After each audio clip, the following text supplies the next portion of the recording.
но уже люблю тебя, мама.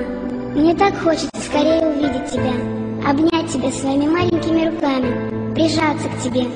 Жаль, что ты убила меня.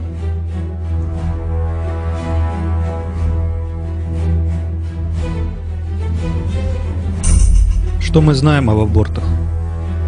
По данным Росстата, в 2010 году сделано 1 миллион 186 тысяч 108 абортов. По неучтенным данным, от 4 миллионов до 6 миллионов абортов.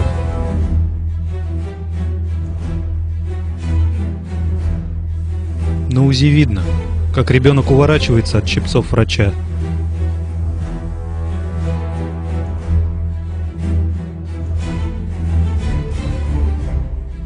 В 90% случаев на поздних сроках беременности врачи уговаривают под разными предлогами сделать женщине аборт.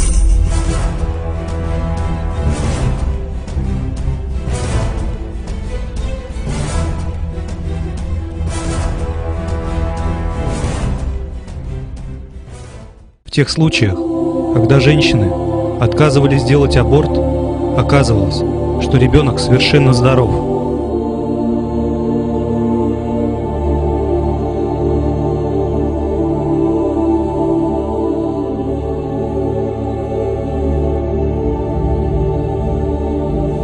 Один миллион абортов производится на поздних сроках беременности, от 5 до 6 месяцев.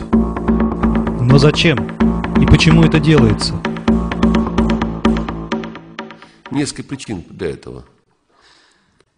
Причин ужасных, и к этому причастны высокопоставленные чиновники в том числе. Россия является основным поставщиком в мире human бета-альфа-протеин. Это особый белок, протеин, вы понимаете, протеин – это белок, который получается в вытяжке из спинного головного мозга где-то 6-5-месячного зародыша, уже ребенка. Вольный бизнес начинается с женской консультации. По словам оперативника, схема проста. В клинику приходит человек и предлагает гинекологу заработать сумму, которая намного превышает его ежемесячную зарплату. 150 тысяч рублей. За такую фантастическую сумму делать нужно немного. Всего лишь ошибиться в диагнозе и направить женщину на большом сроке беременности на аборт. Очень многих женщин заставляют делать прерывание беременности именно на этих сроках 5-6 месяцев. Объявляем, что у плод там урод и т.д. и т.п. 90% случаев, когда женщина не слепо верит врачам, оказывается, что это ложь. Ребенок совершенно нормальный. Такое предложение поступило гинекологу Ольге Секириной. К ней на прием пришел мужчина, который рассказал, как заработать прибавку к зарплате. Он предложил мне заниматься преступной деятельностью, то есть заявлять женщинам, что у них имеется дефект развития плода на УЗИ, тогда как в норме этого, на самом деле этого не было. И получать за это хорошие деньги, хорошую прибавку к зарплате, может быть, превышающую саму зарплату. Ольга Секирина от преступных денег отказалась, но врачи, которые не прочь подзаработать, найдутся всегда. Почему врачи это делают? И не один врач, заметьте. А потому что у меня данные были по 94-95 год, может, сейчас еще дороже. На рынке, на бирже, 1 грамм human альфа-протеин стоит 8-10 миллионов долларов за грамм. 8-10 миллионов долларов за грамм. Опять-таки, недавно, 94-95 год, Россия в США поставляла 4,6 паунтов, то есть 2-3 килограмма human бета-протеина в год. 2-3 килограмма. Представьте, сколько детей, вот 6-месячный ребенок, это не, любой аборт это преступление, но 6-месячный ребенок это уже, в принципе, ребенок, полностью в смысле слова это. Сколько таких детей должно быть убито? Это только в Америку 2-3 килограмма, а в другие страны тоже, и внутри страны. Сколько убивается детей и сколько врачей должны быть вовлечены в эту операцию? Это не один, не 2, не 10, понимаете, да? сотни, если не тысячи врачей, задача, которая должна быть наоборот, сделать все, чтобы, так сказать, дети дошли до срока и родились вовремя здоровыми. Если учесть, насколько помню, 1,9 миллионов абортов в России, да, то вот таким образом более миллиона человек убивается, детей, уже людей, чтобы заработать на этом миллиарды.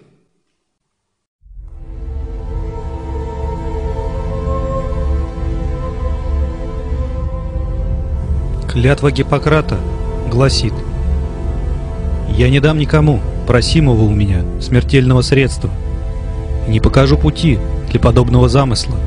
Точно так же я не вручу никакой женщине абортивного средства». Историческая справка. До революции 1917 года в русских семьях рождалось в среднем 5-6 детей. Аборты были запрещены. Ленин в 20 году подписал указ о легализации абортов под лозунгом раскрепощения женщин и освобождения их от домашнего рабства. Феминистка Маргарет Зангер создает в 1921 году в США организацию «Лига контроля над рождаемостью». Теперь эта организация называется Международная федерация планирования семьи. РАПС – это Российская ассоциация планирования семьи. Это филиал МФПС, центр которой расположен в США. Годовой бюджет этой организации составляет более чем $1 миллиард США.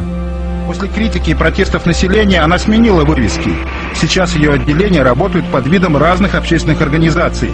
У них цель та же – сократить население нашей страны. Теории, разработанные Маргарет Зангер и Адольфом Гитлером, позже вошли в дополнение к плану уничтожения СССР под названием «Барбаросса», что в переводе означает «русский варвар». Наибольшее благодеяние, которое большая семья может совершить для своего маленького члена, это его прикончить. Это слова Маргарет Зангер. Мы должны предотвратить размножение этого негодного племени. Маргарет Зангер о славянах, неграх и латиноамериканцах. Большие семьи туземного населения могут удовлетворить нас только в том случае, если девушки и женщины будут делать настолько много абортов, насколько это возможно. Адольф Гитлер. Выдержка с плана Барбаросса следует всячески способствовать расширению сети абортариев. Недавно в России был принят закон, снимающий любую ответственность с врачей за такие аборты. Федеральный закон РФ от 21 ноября 2011 года за номером 323 ФЗ об основах охраны здоровья граждан Российской Федерации гласит: статья 56 «Искусственное прерывание беременности». Пункт 4. Искусственное прерывание беременности при наличии медицинских показаний, независимо от срока беременности. Я обвиняю Национальную лигу по правам за аборты. Я также обвиняю Ассоциацию по планированию семьи и всех имеющих отношение к абортной индустрии